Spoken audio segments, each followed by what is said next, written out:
Do the Brewers have the next Jackson Churio in their farm system? And should we think about maybe giving him that type of contract?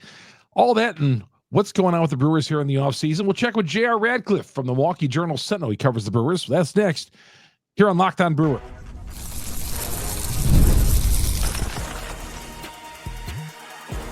You are Locked On Brewers, your daily Milwaukee Brewers podcast. Part of the Locked On Podcast Network, your team every day. Great to have you here on Locked On Brewers, part of the Locked On Podcast Network. We are your team every day. This episode brought to you by Gametime. Download the Gametime app, create an account, use the promo code LOCKEDONMLB, $20 off your first purchase. The Brewers have a prospect, 18-year-old by the name of Jesus Made, who's drawing some attention this winter and making a lot of hot prospects lists around the country. Recently, ESPN says he's the number one prospect in the Brewer system. JR Radcliffe, who covers the Milwaukee Brewers. We'll talk a few other things as well. JR, it's been about a couple of 3 months since we've had you on the podcast. Thanks for coming on. Absolutely, man. Anytime. Well, it's the off season is not been overwhelming so far. It's been kind of boring. Real boring. Yeah. We'll get to that. Yes, Jesus Made. I saw you tweet something out about this the other day. I mean, he's drawing a little bit of waves here. It sounds like, man, he is the real deal. Only 18 years old. Another young one like Jackson Churio, but a lot of good things hearing about this kid so far. Yeah, you know what, Chuck? He's only 17 years old. How about that? He's not going to turn 18 until May. So, so as with any prospect that young, it goes without saying, you have to tread lightly, right? You can't start saying this is the next Jackson Churio, the next big thing when he's only a teenager. But at the same time, you're seeing some things from him that only the most elite players have been able to showcase at age 17. And obviously, with Churio being the success story that it seems like he is, it's easy to draw those comparisons. You're talking about a guy who's even 2.5 years younger than Churio, who is kind of at that stage in his career. And the really big, you know, you'll hear a lot of people say AAA is such a big jump from AA, or AA is such a big jump from single A. To me, the biggest jump, by far the biggest, is a player, an international prospect going from, you know, where they're playing in the Dominican or wherever to stateside baseball. Mm-hmm. That's a huge jump, because that isn't just the baseball, it's the cultural aspect. It's the, you know, I mean, just everything about your life changes. And then, oh yeah, you have to be an elite baseball player. That's what's facing Jesus Made right now. He's going to come to the States this year. And you know what? I think he'll probably be pretty good. I wouldn't be worried about him. The numbers are there. The plate discipline is just so elite for someone his age. The ability to drive the ball both for power and as a hit tool. I mean, he really is the whole package. He really could be the number one prospect in baseball within a couple years. But you first have to get over to the United States and start hitting it at single A before you can really start getting too excited. It is a similar path to Churio, though. There was a little bit of buzz around him, not even this level around him, before he got to the States, and then he continued to show that progression once he got here. That's what's ahead for Made. There's a couple years here before you see him at the big league level, and then we'll see how things go these next couple years. But it's really exciting. Yeah, I just wonder what position he's really going to play when he gets shortstop. Is he an infielder? Where are they going to put him? And you're right. Yeah, he's going to be 18 once the baseball season gets underway in May. But yeah, I mean, just a great athlete. It sounds like. Don't know about the power numbers, but man, he's still growing into his body at 17. Yeah, I think the power will develop to the point that it's pretty special. I mean, it's already, again, way above the curve of what you'd expect from a 17-year-old. Shortstop could work. Third base could work. He's got a great arm. He's got everything. Every tool you could think of, he's got it. You know, he's where he plays on the diamond ultimately doesn't really matter yet. You know, there's going to be a lot of experimentation, a lot of figuring out, where he's most comfortable versus, where he projects. And there's a lot to discuss there. Jackson Churio as well played some infield. Like it's hard to have known how he would necessarily have translated even between the ages of 17 and 20. So you don't have to worry about that stuff yet. I do think, you're talking about a guy though, who could also have elite power as well. And this is the Brewers, who spend like no money in free agency. They've shown this time and time again, with rare exception. They really put an emphasis on that Latin Academy, and they tried to tell us, and it felt, very press releasey and very look over here what we're doing so that you're distracted from how we don't spend any money. at the time, that's how it felt. Like, yeah, you're building up your Latin Academy. You're doing all this stuff, guys who are going to be great 10, 15 years from now. It's hard to get too excited about it, but it has borne fruit. Now, maybe that's just because Chourio and Jesus Mate are particularly special, but there are a lot of other guys, you look up and down their top prospect list. There's a lot of guys that are really intriguing. And Jefferson Caro, who is the number one prospect in the organization. I mean, we can quibble on that if you want to go with youth over, Mate might fit that bill if you're going for like optimum project, how you'd project a player. But Caro is the closest to the big leagues as a catcher. Like, they have developed guys who are international players that they're going to see the fruits of this labor here pretty soon. So with Mate, the question is, do you think about at this stage giving him the money like they did with Chourio, or is it not at that stage just yet? You can't go there yet because coming stateside is just such a dramatic shift. And I mean, the timing with Chourio is because they thought that he might be ready for the big leagues already.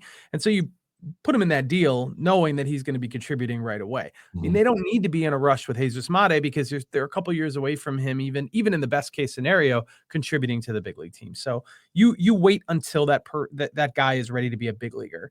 Now, yes, you could run the risk of he becomes so can't miss that he winds up, not wanting to take a deal of that nature at any point. But, Jackson Chourio is probably the number 2, number 3 prospect in all of baseball. He was as can't miss as it gets, I would say.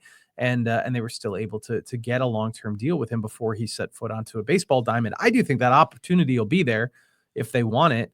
You don't know. It comes down to what the player wants, of course. But I don't think they have to worry about that yet. Is he going to be a candidate to do what Chourio did? Of course he is. This team who doesn't spend money in free agency, they have to build from within and get some guarantee that the players the really special players that they build from within are here for a long time. So I'm sure they'll pursue that avenue. But again, they do have some time where there's no real threat of, there's no urgency here yet. Isn't that funny, JR? A year ago, shortly after he signed that deal, we're like, man, is he going to make the roster? Yeah. Is he gonna? But when he signed that deal, it was like they were pretty certain about it. In retrospect, now you look at it and say, God, was there any doubt that he was the best hitters in baseball last year? It didn't make sense that they'd send him back to the minors at that point. Yes, it was on the table. I think some of that was, we don't want to overwhelm the kid. We don't want to make it clear that he's going to make the team. Maybe there are other people who we want to, also keep in the mix. But I think once you have that deal, it just doesn't. You lose money if you have that guy playing at AAA. If he can hold his own in the big leagues, he should be here. Now, first couple months of the season, I thought he might go back down. He wasn't Jackson Chourio. He didn't look overtly ready for the big leagues right out of the gate. And the patience, sort of whatever process they followed, obviously worked to a T, because by the end of the year, he was one of their best players. And with Chourio, I hear the rumblings out there, the media types, us guys just say, hey, well, is he going to be an MVP type? Is he going to be a 30-30? I just pump the brakes, and I'm not putting any pressure on him. I'm just letting him go out there and perform. One of the Pacoda ranking system, which I happen to think is really good. It's really, really good. Now, it misses on the Brewers from time to time, usually undersells what they're capable of doing, but I think it's just a tremendous ranking system. I know some of the people who've worked on that, and I think it's great. They kind of offered a little bit of a reminder this offseason when they had Chourio just producing, above average, but not superstar level, not like MVP level or anything crazy. Maybe I think it was like 2.6 WAR, maybe it was 3 WAR, but it was conservative. And that is a reminder that this is, you hear non-linear all the time. This is becoming a great baseball player is a non-linear process. Mm-hmm. You're going to go through setbacks. The league's going to adjust to you, and you have to adjust to the league. And it's a cat and mouse game really throughout the course of your entire career. Now, I think Jackson Chourio has demonstrated, and this is, again, what I would love to see with Jesus Mate, demonstrated that every time he goes through a rough patch, he adjusts. I mean, and adjusts in a big way. He has not let adversity hold him down for any length of time. And he has faced those rough patches and overcome them ferociously. I think that's what we're looking toward. I really am a big believer that even here in the second year, he's going to be very, very good. But that is an uncommon skill. That's really one of the things that I think makes him stand out versus, any other really young player who's making an immediate impact. I just really am impressed with that. So, but again, yes, caution is optimal because you don't want to go into the season thinking, well, they've got a healthy Yelich and Churio and William Contreras, like all these guys are going to be lined up and they're going to have a great offense. None of those things are necessarily certainties. Contreras is still a catcher, and you wonder, is he going to be healthy? Yelich obviously has had health issues, and Jackson Churio is a work in progress, even though he's a pretty dang good work in progress. Is there work to be done before spring training? Hang on, JR. We'll get you that question coming up next. Locked On Brewers, part of Locked On Podcast Network. We are your team every day. This episode is brought to you by FanDuel. FanDuel, America's #1 sports book, and the Super Bowl. Well, Super Bowl 59 is here. 1 game, 2 teams, endless possibilities. No better way to make every play more exciting than with FanDuel Sportsbook. There's so many options to go. The first touchdown, MVP, coin toss. FanDuel makes it really easy to get in on all the action. Live betting as well, all game long. They're great with the live betting at FanDuel. And you can adjust your bets as the game unfolds. Feel the thrill of winning at FanDuel. FanDuel, they are there for you. And God, there's so many props and all that on FanDuel. It's just you go up and down, and you just can't be impressed. Now they have so many options to get through at the Super Bowl and other games as well. Not just the Super Bowl, but the Super Bowl in particular. And you could place a $5 bet and potentially win $200 in bonus bets for the Super Bowl. That's icing on the cake. Here's what you need to do. Download the FanDuel app. Head to FanDuel.com, I should say. Head to FanDuel.com. Get started. Bet $5. And if you win, you'll score $200 in bonus bets. Go to FanDuel.com. FanDuel.com. Bet with FanDuel, the official partner of Super Bowl 59. JR Radcliffe is our guest here on Locked On Brewers, part of the Locked On Podcast Network. We are your team every day. Yeah, we talked about this at the top, JR, about that's been of a yawn of an off season for the Brewers. They've given a few things away. Adames to San Francisco. They took him and gave away Devin Williams, got a little in return on that, but I expected a little bit more of this off season. Yeah, I mean, same. I kind of go through every offseason and I tell myself, okay, now the Brewers are not going to make any moves until the end of January and early February. And that's just how it's going to be. And the great players are going to be gone, and they're going to, the big clubs, the top 6 or 7 are going to do most of the signing. And that has been the case. And now we're finally reaching a point in the season where you would expect the Brewers to jump in here a little bit. Tommy Kahnle just went to the Detroit Tigers, a relief pitcher. You're seeing even teams like Cincinnati and Cleveland have made some moves like, okay, this is it. The bell has rung. The guys who are left now should be players that the Brewers are connected to in some cases. So I would still hope that there are moves to be made. This team is incomplete. Like their infield isn't good enough, right? Like I could be wrong about that and they could be right. And I should defer to their expertise because they have proven my expectations wrong over and over and over again in recent years. But it sure doesn't feel like they have a complete infield. They need a third baseman or a second baseman. And certainly like one of those two guys, Bryce Terang or Joey Ortiz, can be your shortstop, but you need somebody to take their place, whomever that may be. So it feels as though there's still a big move to be made. There are names of guys that, sure. I mean, would they go for a veteran first baseman to pair with Rhys Hoskins because he struggled? I mean, Anthony Rizzo is, it would sure surprise me if the Brewers signed Anthony Rizzo at 35 years old as a left-handed complement to Rhys Hoskins. Maybe one of the other does DH on the days the other plays first base. That would be a surprise to me, but I don't know. I guess it's possible. I look at some of the middle infielders. I see Jorge Polanco is still out there. Brendan Rodgers is still out there, only 28 years old. And Ha-Sung Kim is I think, a pretty big one. He's injured, and he's not going to be available until May. But I think if you brought him in and had him be your shortstop, returning Ortiz and Terang to second and third, that would be excellent. I don't know if the Brewers are swimming in that pool. I don't know. We never know what they're thinking per se. But I keep thinking the move is coming. There has to be a move coming, right? Well, I'm thinking third base, especially. I look at all the options at third base. I mentioned Moncada. I'm not in love with Moncada at this point. Maybe 5 years ago I was. Maybe, yeah. But are you almost in desperation move for third base? Because you look at the options in-house, they're not very good.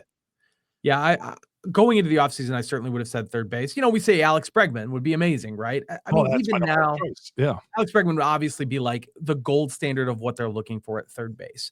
But there's no way the Brewers are going to try to afford him. Furthermore, he's 31 years old. They just took that kind of risk on Rhys Hoskins, and it didn't really work out in year one. So I don't think the Brewers are even anywhere close to that. Moncada is, an option. I think they really value defense, and I have to think that they're going to go after somebody who's capable of playing solid defense. They had that last year with Joey Ortiz, so I don't think they want him. They've valued that. In the absence of paying for sluggers, they have made their team as defensively sound as they possibly can be. I can't argue with that formula. It has worked. Their outfield, their infield, incredible stuff. So is it possible they go for a defensive option at third base, and then you have Ortiz at short? I don't know. I mean, I think Ha-Seong Kim would be perfect for them. It would be a runaway great signing, except you have to wait until May to get him back, and even then there's a risk because he's coming off of injury. So that would be nice. Again, every time I see one of those updates, national writer breaking, we have a trade. It's like, my eyes immediately look to see the team. Is it the Brewers? And it doesn't even matter the player because you just want there to be some action. Is it the Brewers? It's not the Brewers. Never the Brewers. Never the Brewers. Never the Brewers. Not even some reclamation project at this point. No. And they'll find those guys. Like February is going to roll around. Jackie Bradley Jr. was a February guy. Yep. Andrew McCutchen. Like they will find those guys. Oh, of course. But guys, I don't know. Guys were going to come here. Oh, great clubhouse guy, veteran guy, and all that. And you hope he works out.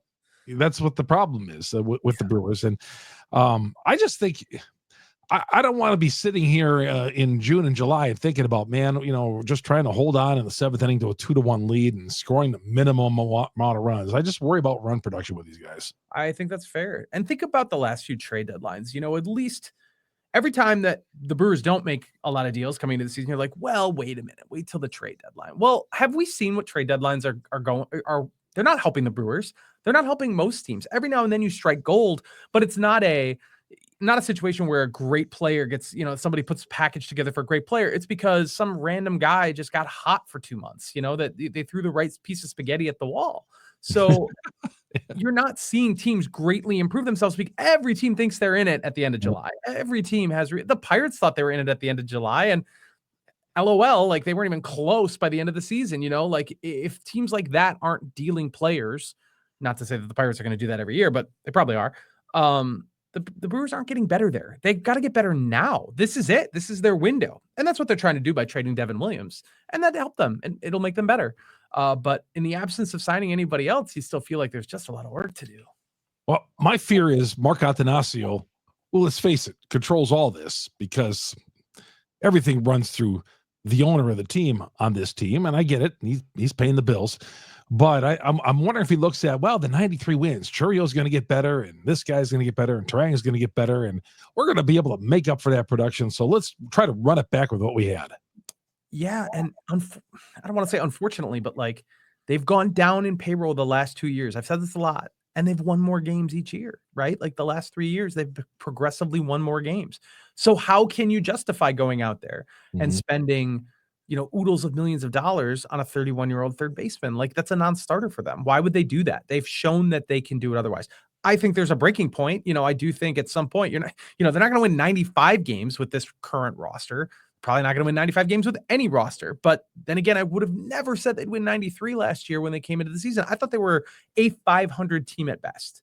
And they were clearly much better than that. Runaway winners in the division. So again, they have a process that works for them. It is not satisfying for fans. It's frustrating. And it feels like the work isn't done. But there are a lot of guys still out there. They're going to be able to get somebody in here, and they probably have their eyes set on a couple people, and they're waiting to the last possible moment so they can pay the least amount of money to get that person. Jerry, you talked about the descending payroll over the last couple of years. What do you say to the fan out there who says, well, yeah, 43,000 on a Sunday afternoon, their Brewers attendance seems to be good. The Brewers are winning games.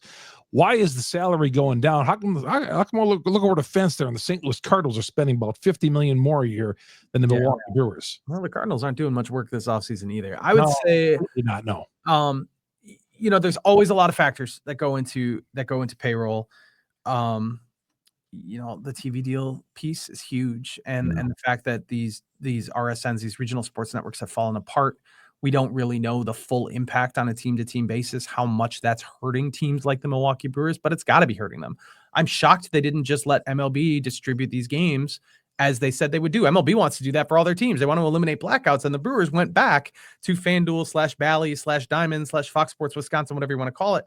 And they went back probably because they need that relationship. They need what little money they're getting from in the smallest market in Major League Baseball. So to me, that's not a great sign. That tells me they're probably, they're not in a financial, they don't feel anyway, they're in a financial position to really put their best foot forward, financially. So I think that's part of it. And then, some of it is just the understanding of efficiencies in baseball and realizing we can win without spending that much money. So why wouldn't you do it? Why wouldn't you wind up, if you could win more games next year and more games the year after that and decline payroll both years, you would do that. That makes perfect sense. So it's great because they won 93 games and it's fun for a fan, but it's also frustrating because you'd like to think that success would beget more success, at least in terms of spending and attracting free agents. That has not been how the Brewers operate. It may not stand in their way of winning games, but it also feels like a missed opportunity at the same time. Are the Brewers still the best team in the NL Central? Ask JR that when we come back after this timeout. Chuck Freeman here on Locked On Brewers. Locked On Brewers, part of Locked On Podcast Network. We are your team every day. By the way, get us on Google, Spotify, Apple, wherever you download your podcast. Our growing YouTube page, search Locked On Brewers, hit the subscribe button, hit the bell that alerts you every time drop an episode here on Locked On Brewers. Great to talk with JR Radcliffe, longtime sports writer here with the Journal Sentinel and covering one of the guys covering the Brewer beat out there at AmFam Field and getting his take on a few things with the Milwaukee Brewers. So are the Brewers still the best team so far in the division? I don't think so. I think that it is the Cubs for now, but heck if I know. I mean, no one in this division, that's the thing. No one in this division is terrifying. They're all mostly bad and didn't get a lot better. Now, the Cubs did get Kyle Tucker. They're unquestionably the team that added the best new player into the National League Central.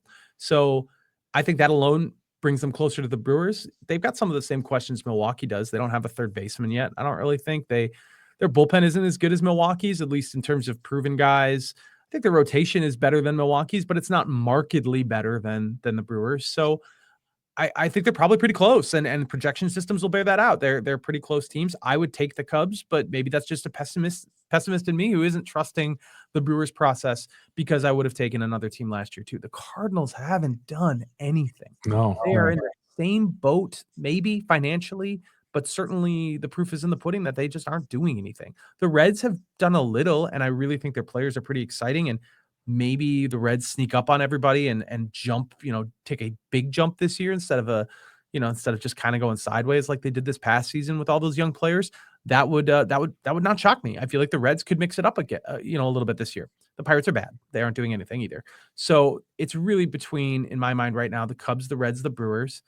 I think the Cubs are a little bit better, but if you told me that the winner of this division had 87 wins, I would say, yep, that makes perfect sense.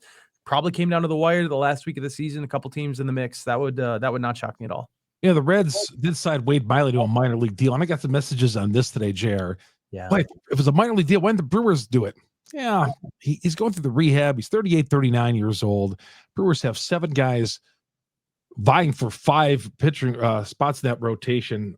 Wade was great when he was here. Let him go on. Yeah, I mean, I love Wade Miley personally, so it's hard for me to speak without a little bit of bias here. I think he's great. He's a great dude, and I think he was good for the pitchers who didn't have the experience that he had. I think he's that kind of guy. He's a teacher and just an easy person to talk to. I think you're right though. I mean, he's probably not. He's at best case scenario, he's back on a mound in May, and they've already got Brandon Woodruff, who's a big question mark in terms of health. I mean, probably not that same level of question mark, but they're all, I wonder where the opportunity would have been for him. Like if as a big league opportunity, certainly you could have kept him around and had him in the minors back and forth to the majors, but does Wade Miley want that in his upper 30s? Like I can't imagine he does. Yeah. And I do think the Brewers probably have enough pitching options where they wouldn't have to turn to him. And furthermore, they've done this, Dallas Keuchel last year, who did not work out and was not good enough, but there are guys available who they could turn to in a pinch. I'm drawing a blank. The Julio Tehran, a couple years before that worked out great. Now they caught lightning in a bottle a little bit, but like if they wanted a veteran guy in the middle of the season because a bunch of guys got hurt, they could do that. Those guys will be there I like to give Wade Miley a little more credit than that. Feel like he's more than just a guy you would sign off the street. But if you're getting a minor league deal at this stage in the season, I don't know if other teams value him that way. Like, I think they probably think of him as a Julio Teheran or a Dallas Keuchel. So it's not a damning loss for the Brewers. It's just, he's a guy who developed, I think, a really nice connection in Milwaukee, and it would have been nice to have him back, but ultimately it's probably not a huge change to the on-field product. No, and you got to think too, he's still going through a lot of medical treatment. He's going to take a lot of attention from the medical staff and all that, where you look at what's going to be his contribution to the team. You're going to put him through all that with your medical staff and having to go through here if you don't even know if he's going to be a vital part of his team. Let him go to Cincinnati, where if they obviously feel like he's got a shot at the rotation if he gets healthy in May. So that's all true. Sad to see him go. He was a good guy in the locker room, as you're right. Great for the veteran team and all that, but so on. So let's hold our breath, and maybe there's a move made down the stretch for the Brewers here to better this team, JR. Every day, Chuck, I think maybe today. And you know what? When it happens, it's not going to be sexy. It's going to be Brendan Rodgers or something, or Jorge Polanco, and people are going to be like, okay, I kind of remember him. Let me Google some stats. Okay, these are fine. Like there's no one, unless they shock the world and get Alex Bregman or Pete Alonso or, they're not even Jack Flaherty. That stuff's so unrealistic. There's not going to be anything that jumps out, but there are guys out there. There has to be a move. There has to be a move still. I can't sleep at night thinking it's not going to happen at some point. All right. If you're listening to the audio version of this, JR, you get him on Twitter, JR Radcliffe, JR Radcliffe, Journal Sentinel. Great getting him aboard. And it's been a couple of months, 3 months since we've had him on. Back in October, I checked. I was like, oh, wow. Gotta get JR back on. I felt like it was just recently, but it was 3 months. Hey, man, we'll see you at the ballpark probably on opening day. Have yourself a good, late winter here, and we'll talk to you soon. Hey, one last thing. Ha-Seong Kim just agreed with the Tampa Bay Rays. So that's off the board. That's off the board. There we go. go. Tampa Bay signing people. It's time, Milwaukee. It's time to fill that third base job soon, or infield job somewhere along the line. All right, man. Appreciate it. JR Radcliffe joining us. Chuck Freeman here on Locked On Brewers, part of the Locked On Podcast Network. We are your team every day. So long, everybody.